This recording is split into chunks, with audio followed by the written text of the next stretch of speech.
की भी हो सकती हैं, दिल्ली, मुंबई, जयपुर, हैदराबाद या फिर हिंदुस्तान का कोई भी और शहर।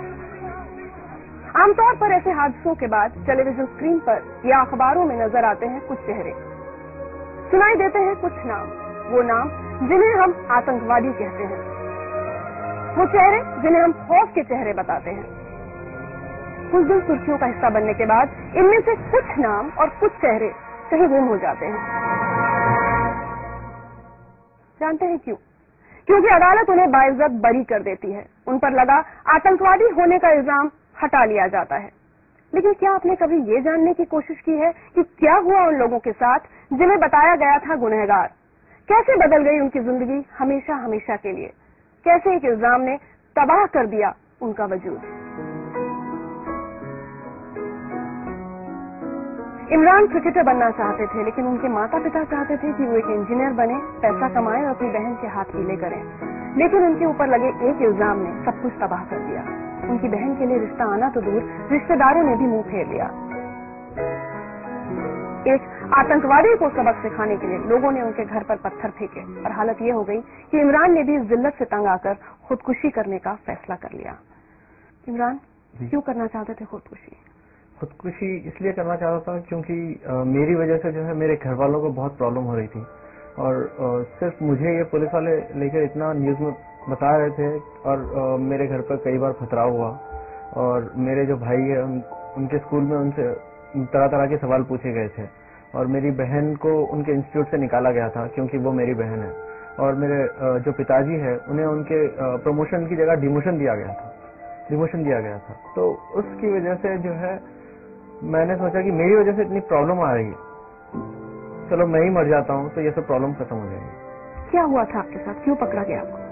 मुझे इसलिए पकड़ा गया था कि मुझे बताया गया था कि आप जो है मक्का मस्जिद ब्लास्ट के जो मेन एक्यूज्ड है, मेन जो कॉन्स्पिरेटर है वो मैं ही हूँ, मुझे बताया गया था। मीडिया में उन्होंने ये बता दिया कि ये जो है इमरान जो है एक मक्का मस्जिद ब्लास्ट का एक्यूज है और इसने ही ये मास्टरमाइंड है जिसने ये ब्लास्ट करवाया है।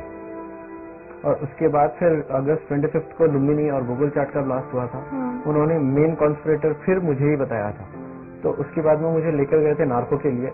जैसे ही वो नार्को टेस्ट कंप्लीट हुआ, उसके नार्को टेस्ट जो है 5 या 6 बजे खत्म हो रहा है, उससे पहले ही 5 बजे रिपोर्ट आ रही है कंप्लीट न्यूज चैनल्स में कि इमरान ने हर चीज खोल ली, इमरान ने हर चीज अपने ऊपर ले ली कि उसने ये सब करवाया है। एक बात बताओ, आज अगर मैं आपसे कहूँ कि जुलाई 2007 जब आपको गिरफ्तार किया गया, वो दिन 22 साल की उम्र थी सिर्फ आपकी? 22 साल। एक आम लड़का क्या कर सकता है? क्या कर रहे थे आप उस दिन? कहाँ थे?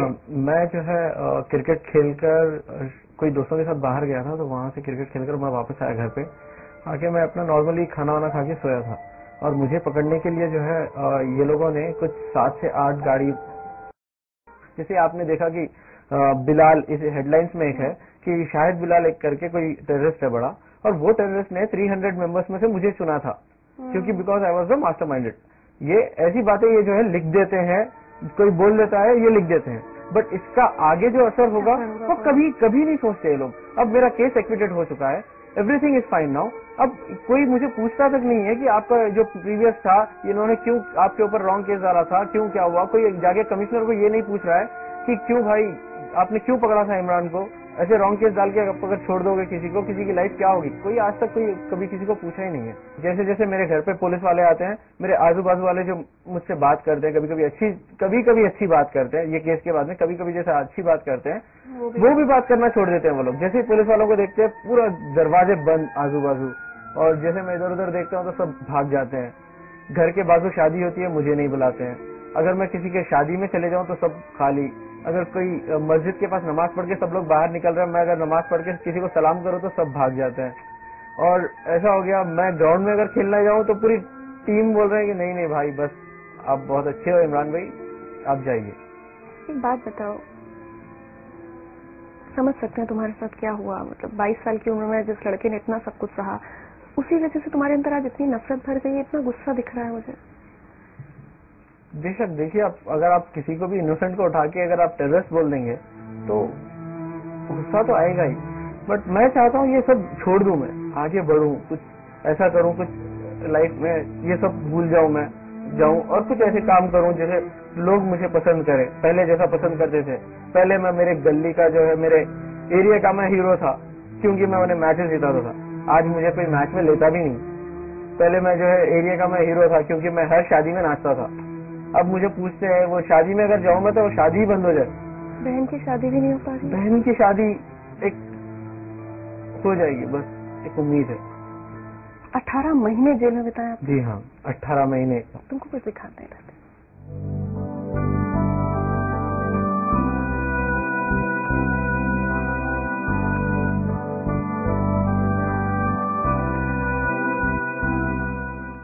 ये चंचलगढ़ सेंट्रल जेल है, यहाँ पे रखा गया था मुझे, और शुरू से आखिरी तक 18 महीने मैंने ये जेल में बिताए हैं। 4 दीवारी है, 4 दीवारी में मैं अकेला सोता था, अकेला रोता था। बोलते हैं ना कि अगर रोगे भी तो आप अकेले ही रोगे, जो भी है दुख है तो सुख है तो जो भी है अकेले ही वहां पे बिताना था, अकेले ही करना था, अकेला ही था। और मेरे साथ डाला गया तो किसको? अबू सलीम को डाल दिया उन्होंने डायरेक्ट। मैं अबू सलीम को देखते, मैं अबू सलीम को बेकार बेकार क्वेश्चन पूछ रहा था, आपकी मुनिका वैदी से शादी हुई? तो वो बोल रहा था यार तू अभी बच्चा ही है, तो देखो ये इसको किसने डाल दिया केस में? ये अबू सलीम कह रहा है मुझे, एक क्रिमिनल होके दूसरे क्रिमिनल को समझा रहा है ऐसे। बहुत टॉर्चर भी किया गया? टॉर्चर बहुत ज्यादा। एक बच्चे को उठाते हैं, जो कॉलेज जाने वाला बच्चा है, खेलने वाला बच्चा है, उसे उठा के ऐसे मारा जाता है, 3rd डिग्री टॉर्चर दिया जाता है। मुझे जो है नॉर्मल इलेक्ट्रिक शॉक्स दे दे के परेशान, और इलेक्ट्रिक शॉक्स भी ऐसी जगह पे दिए जाते थे प्राइवेट पार्ट्स पे, और प्राइवेट पार्ट्स पे यार समझ नहीं पाते। अब मैं वो पेन भी नहीं बोल सकता हूँ मैं आपको, इतना बुरा था वो एक लम्हा। जब मुझे मारा जाता था तो दिमाग में एक टाइप ऑफ व्हाइट रोशनी आती थी, आंख बंद करता था, ऐसे रोशनी आती थी, फिर ऐसे बिछट कर जाता था। अच्छा, वो मार दिया उन्होंने जेल में। उसके बाद में कंटिन्यू 3 महीने तक मैं रात में बराबर सो नहीं पाता था। सब लोग बोलते थे यार तू नींद में जो है एकदम उठ जाता फिर बाद में सोता है, तो बोलता था नहीं मैं तो सो रहा था ना। नहीं, वो बोलते नहीं मत मारो बोलते रहता है ऐसे। मैं हर मार पे एक ही बात पुकार रहा था, अम्मी बचाओ, अम्मी बचाओ, अम्मी बचाओ। मैं सोच रहा था शायद ये आवाज कहीं तक चले जाए, कोई आ जाए मुझे बचाने के लिए। फिर उसके बाद में मुझे जो है ऐसे बाल पकड़ के खींचते हैं नजदीक और ऐसे लात से मारते, जैसे मारने के बाद में उनके हाथ में अगर देखें इतने बाल आ जाते थे। जेल का सर्टिफिकेट है मेरे पास 2 साल का, वो दूं? कोई देगा मुझे नौकरी?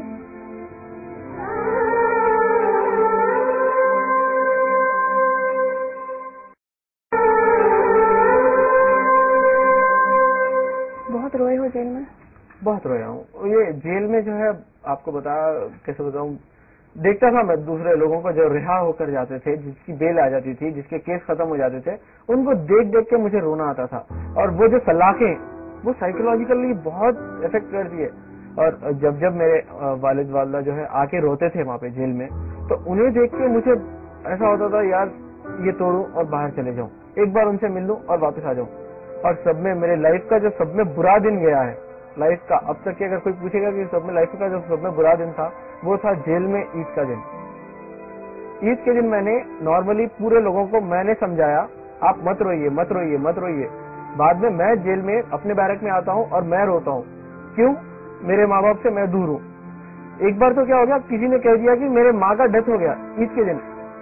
अरे यार उस दिन तो सोचो आप कैसे, मैं कुछ समझ में नहीं पा रहा, मैं बात नहीं कर पा रहा हूँ, इधर जा रहा हूँ उधर जा रहा हूँ पागलों की तरह।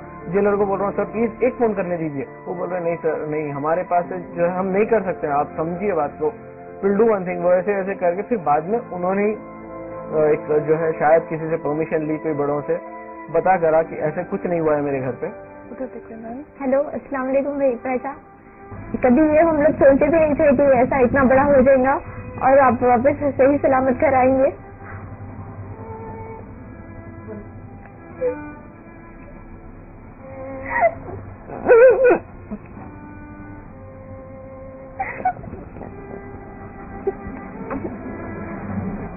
मैं पापा को कभी रोते भी नहीं देखी। पापा तो आपके लिए बहुत ज्यादा रोते थे, हम सबसे ज्यादा पापा का रोना था।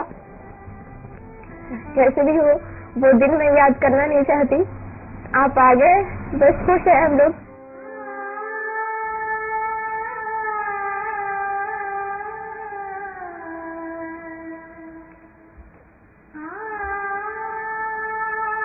देखा आपने जैसे बोल रहे हैं, छोटे जो मेरा छोटा भाई है और बहन है, दोनों एक दूसरे की कभी बनती नहीं। और वो दोनों मेरे लिए एक हो गए। पढ़ाई छूट गई, अब पढ़ाई इंजीनियरिंग पूरी नहीं कर सकते। अब इंजीनियरिंग पूरी करना मैं चाहता भी हूँ तो ये वो मुझे कहते हैं कि we have to speak to the concern authorities. Suddenly उन्होंने हमें टेररिस्ट कह दिया, कोई हमारे से बात करने के लिए राजी नहीं है। हम कहीं अगर जाते हैं तो हमें अच्छा रिस्पॉन्स नहीं मिलता है।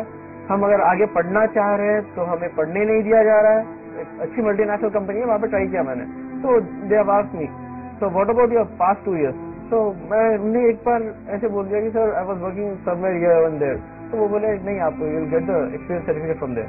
अब वहाँ पे एक्सपीरियंस सर्टिफिकेट कहाँ से लाऊं मैं? जेल का सर्टिफिकेट है मेरे पास 2 साल का, वो दूं? कोई देगा मुझे नौकरी? और एक बात ऐसी हो गई, मैं जैसे ही जेल से बाहर आया, अब लोग मेरे पास क्या फरियाद लेके आते हैं, बेटा आप जरा चलिए, हमारी जो है बेटी, जो हमारे दामाद है, हमारी बेटी को बहुत मार रहे हैं, आप चलिए। मेरा बैकग्राउंड उन्होंने ऐसा बना दिया, एक गुंडा बना दिया, गुंडा टाइप ऑफ बैकग्राउंड बना दिया। Do you feel helpless? बहुत सारा हेल्पलेस ऐसा है, ये वर्ड ही जो है ना, कुछ बोल ही नहीं सकते, वर्ड के मायने जो है वो सब खत्म हो गए। हाँ इमरान, मेरे बच्चे दुआ मांगे और तुम कहाँ है, खुश रहो। और यही दुआ है मेरी कि आप जो भी अपने से 2 साल में जो बीता है वो उसे भूल कर आगे बढ़ो।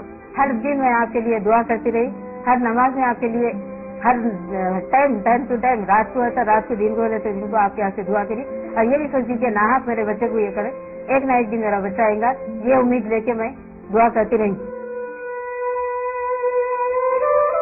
संजय, अपने परिवार का ये सब दुख सुनकर ऐसा भी लगता है, अपने आप से कहा कि इमरान तुम्हारी वजह से सब ये हो रहा है, सब परेशान हो रहे हैं, कभी खुद से भी क्या? कभी नहीं, हर बार ऐसी होता है। हर बार जैसे 3 साल से कम्प्लीटली मैंने समझ लिया है कि ये सब चीज मेरी वजह से ही हो रही है और मैं इन्हें वो सुख दूंगा। मैं जितना मैंने उन्हें दुख दिया है, जितना मैंने वो दिया है, मैं अपने आप को, अगर मैं मर जाऊं, कट जाऊं, जल जाऊं या कुछ भी हो जाए, मेरा खून का आखिरी खतरा भी बच जाए, तो मैं वो दुख को हटा के वो सुख देने की कोशिश करूंगा ही करूंगा। इमरान, आज हम सिर्फ ये दुआ मांग सकते हैं कि अब तुम्हारी आंखों में भी कभी आंसू ना आए। तुम जिस तरह से अपने परिवार को खुश देखना चाहते हो, वो सारी खुशियां तुम उन्हें दे पाओ, तो अपनी पढ़ाई लिखाई दोबारा शुरू कर पाओ, जिंदगी में बहुत तरक्की करो और ये जो बुरे वक्त का साया तुम्हारे परिवार पर रहा है, ये अब वापस लौट करना है, ये साया